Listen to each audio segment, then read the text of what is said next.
الرحمن الرحيم. إن الحمد لله تعالى نحمده ونستعين به ونستغفره ونعوذ بالله تبارك وتعالى من شرور أنفسنا ومن سيئات أعمالنا. من يهده الله تعالى فلا مضل له ومن يضلل فلا هادي له، وأشهد أن لا إله إلا الله وحده لا شريك له، وأشهد أن محمدا عبده ورسوله. أما بعد، فإن أصدق الحديث كتاب الله تعالى، وأحسن الهدي هدي محمد صلى الله عليه وآله وسلم، وشر الأمور محدثاتها، وكل محدثة بدعة، وكل بدعة ضلالة، وكل ضلالة في النار. نسأل الله العزيز الغفار أن يجيرنا وإياكم من عذاب النار. توقفنا عند كلامنا عن فضل الصيام، صيام رمضان، ذلك الشهر المبارك الذي نحن على أبوابه. نسأل الله تعالى أن يبلغنا وإياكم رمضان، وأن يجعلنا من الذين يغتنمون فرصة هذا الشهر الكريم لكي يتقربوا إلى رب العالمين سبحانه وتعالى، ونسأله سبحانه وتعالى يتقبل منا ومنكم صالح الأعمال. فذكرنا بعض الأحاديث التي تتكلم عن فضل هذا الشهر. We spoke yesterday or the day before yesterday, but we mentioned some ahadith that shows the tremendous status that the month of Ramadan has in the eyes of Allah subhanahu wa ta'ala. The Prophet sallallahu alaihi wasallam, as it was collected by Al-Bayhaqi and Nasai, قال صلى الله عليه وسلم: قد جاءكم شهر مبارك. The tremendous blessed month is upon you. تفتح فيه أبواب الجنة وتغلق فيه أبواب النار. The doors of paradise open in it, and the doors of the hellfire are closed shut. And the same shayateen that did a real number on us tonight when we were praying the Isha, they came and told those kids, hey, do your best, do the best noise that you know. This is the time for it, subhanAllah. So those will be chained up, inshallah, in the month of Ramadan. And in it, as the Prophet said, فِي لَيْلَةٌ خَيْرٌ مِنْ أَلْفِ شَهْرٍ. In it there's a night that is better than 1,000 months. وَمَنْ حُرِمَ خَيْرَهَا فَقَدْ حُرِمَ وَفِي رِوَايَةٍ فَقَدْ حُرِمَ الْخَيْرَ كُلَّهُ. Whoever is deprived of the goodness of this particular night, he's surely from the ones that are deprived. Now, I mentioned the hadith of Abi Hurairah radiallahu anhu. He said that Prophet said, صلوات الخمس وجمعة الجمعة ورمضان رمضان وكفرات ما بينهن إذا اجتنبت الكبائر.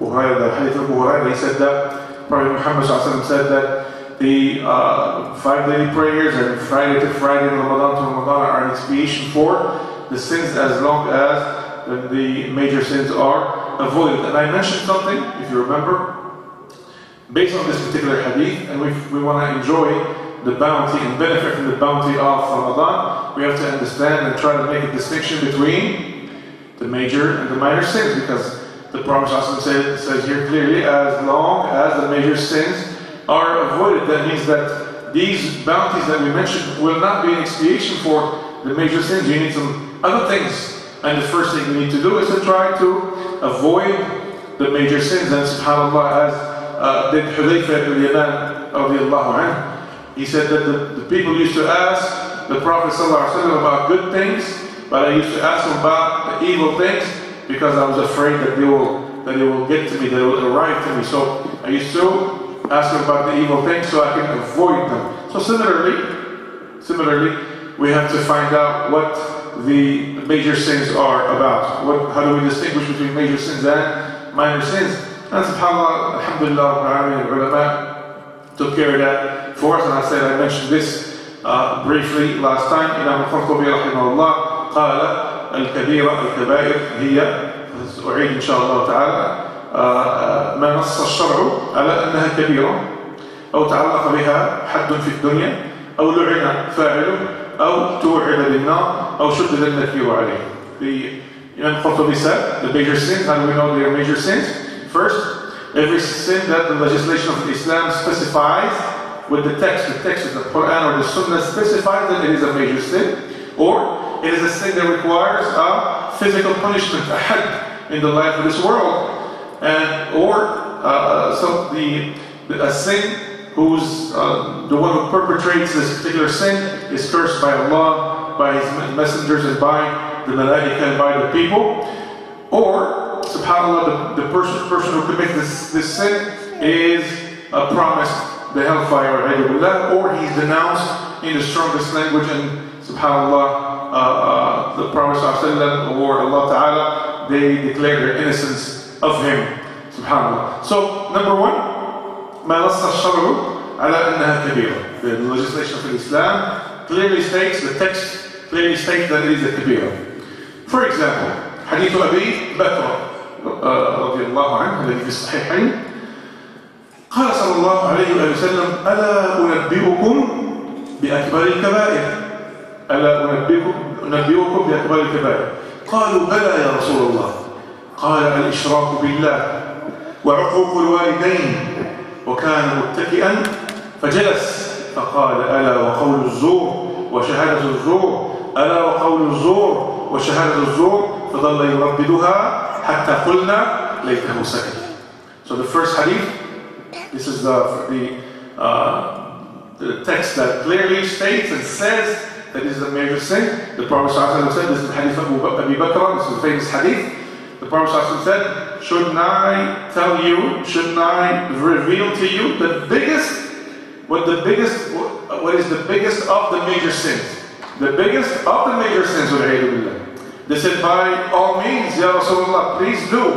He said, al-ishraku billah, ascribing partners with Allah subhanahu wa ta'ala. And as you know, the ascribing partners with Allah subhanahu wa ta'ala will nullify your deeds. They will render them null and void. لَإِنْ أَشْرَكْتَ لَيَحْبَطَنَّ عَمَلُكَ وَلَتَكُونَنَّ مِنَ الْخَاسِرِينَ. If you ascribe partners with Allah subhanahu wa ta'ala, verily and surely your deeds will be rendered null and void. فَقَالَ الْإِشْرَاكُ بِاللَّهِ, to ascribe partners with Allah. And then number two, and look at this, undutifulness to the parents. Undutifulness to the parents. You find this even in the Quran.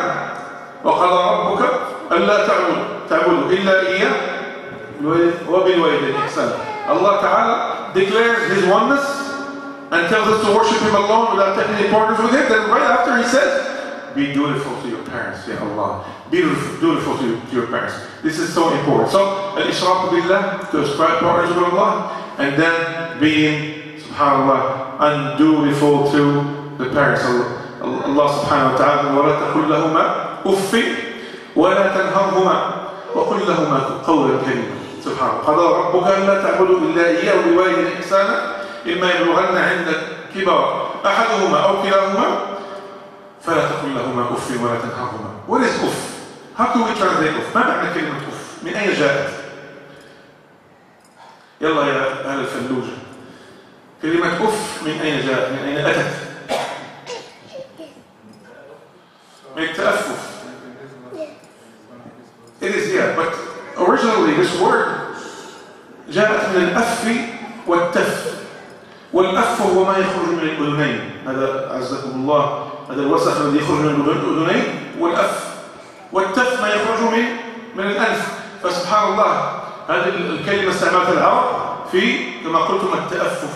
The Arabs use this word الأف for the dirt that comes out of our ears when we clean them. That's an أف.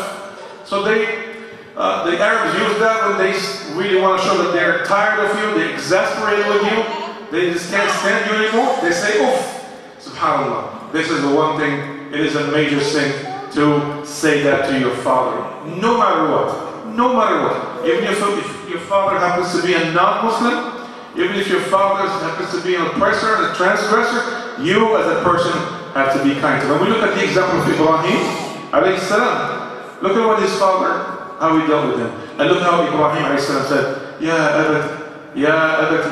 There's not an equivalent in the English language to express this. Ya abati, la ta'budi shaytan. Ya abati is a way, it's a very nice and polite and a very sweet way of addressing your father. The English language doesn't have an equivalent. The Spanish language does. the father in Spanish is padre. They say padrecito. Padrecito. This is a way of, addressing. It's a term of endearment. Basically, you address your father in a way that's endearing. Yeah, but subhanallah, what did the father say? Get out. If you don't get out, I will stone you. Even though he dealt with Allah unjustly, he dealt with the messenger of Allah unjustly, who was his son, he was still very polite with him. Said, I will make dua for you.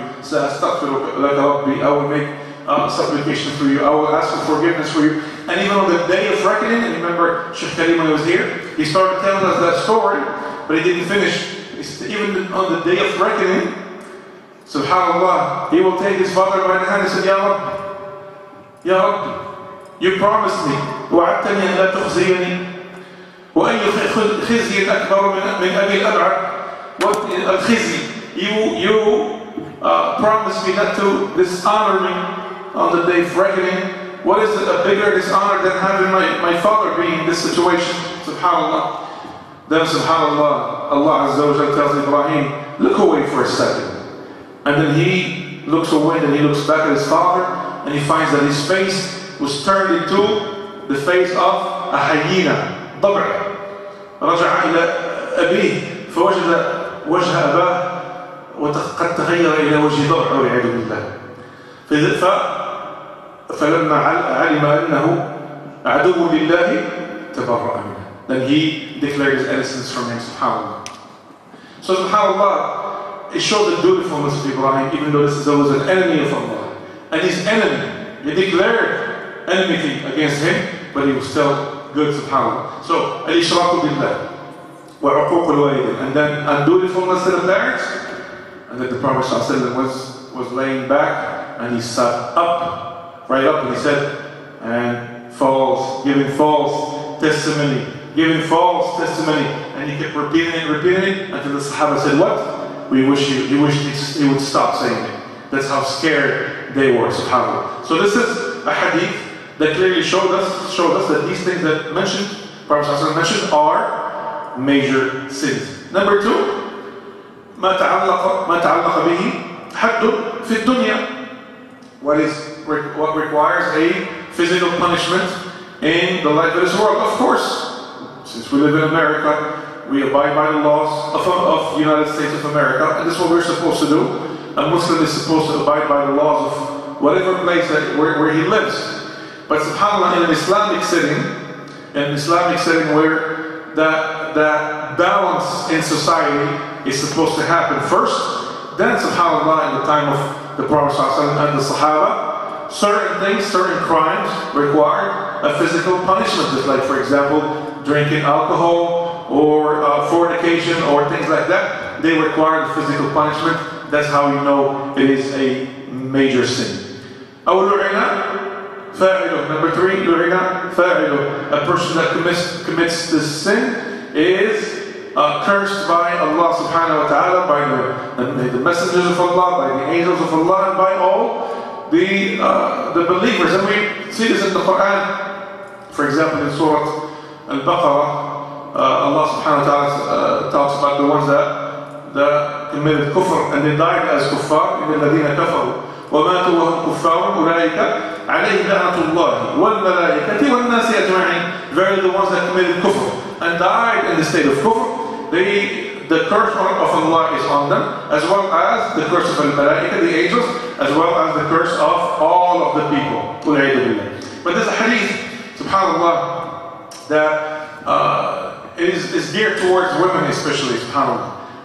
And that shows us that something that women don't think nothing of, that a lot of them do on a daily basis, but it is a major sin. هناك شيء تقوم به النساء ولا يعلمن أنه يعني كبيرة من الكبائر. وفي حديث سبحان الله، حديث ابن مسعود رضي الله عنه، قال صلى الله عليه وسلم: لعن الله النامصة والمتنمصة والواشمة والمستوشمة والواصلة والمستوصلة والمفلجات للحسن المغيرات خلق الله. يا الله. Prophet ﷺ said, as in the hadith of Abu Hurairah radiallahu anhu, said, may Allah curse the women who pluck their eyebrows, and the ones that get them plucked, meaning the one that does it and the one that gets it done, and the women that gives tattoos, and the women that receive the tattoos, the women that give the extensions, the hair extensions, and the women that receive them, and the ones that make tafalluj, is making a separation between your teeth. In certain cultures, like for example, especially in Africa, they make a little separation between the teeth because for them it's more beautiful. That is more tafalluj. And mutafallijat bil husn, they make a separation between their teeth looking for beauty. Al-mughayyirat khalq Allah, the ones that change the creation of Allah subhanahu wa ta'ala. So this is basically something that the majority of women do, maybe on a weekly basis or a monthly basis, because they're seeking more beauty. But subhanAllah, it is a major sin, and the way it came in the hadith, may Allah curse the ones that do this. La'an Allah, and this shows that this subhanAllah is a major sin. Inshallah, this is very important. Some of the things, some of the details that a lot of people don't pay attention to, but subhanAllah, for our wives and our daughters and our sisters, it is important for them to know the real beauty will be in the Jannah, inshallah ta'ala. The beauty of the life of this world only lasts for a few years. It will last maybe 10 years or 15 years, and then it's gone. Don't let you caring about the way you look and your own beauty be a reason for you to end up in Jahannam. The real beauty, the perfect beauty, will be in the Jannah. Allah subhanahu wa ta'ala talks about al-hur al-ain, the maidens of al-Jannah. He said that if one of them was to look down on the people of the earth, they will all die, literally die from the shock of her beauty. They will die from that shock, subhanAllah. That's where I guess the term drop dead gorgeous comes from, I guess, right? Because they will literally die. Now the Muslim woman that was a real believer and that enters the Jannah, she will actually be more beautiful than these hur al-ain that the Prophet ﷺ mentioned. So it is important for us to put these things in perspective and always look for the hukm, look for the ruling on things before we do them. It is safer for our deen and safer for our akhirah. And inshallah I will continue the rest of those 5 points of Imam al-Qurtubi tomorrow inshallah ta'ala. جزاكم الله خير. أقول قولي هذا واستغفر الله لي ولكم. اللهم اغفر لنا ذنوبنا وإسرافنا في أمرنا وثبت أقدامنا. اللهم بلغنا رمضان وتقبله منا برحمتك يا أرحم الراحمين. والسلام عليكم ورحمة الله وبركاته.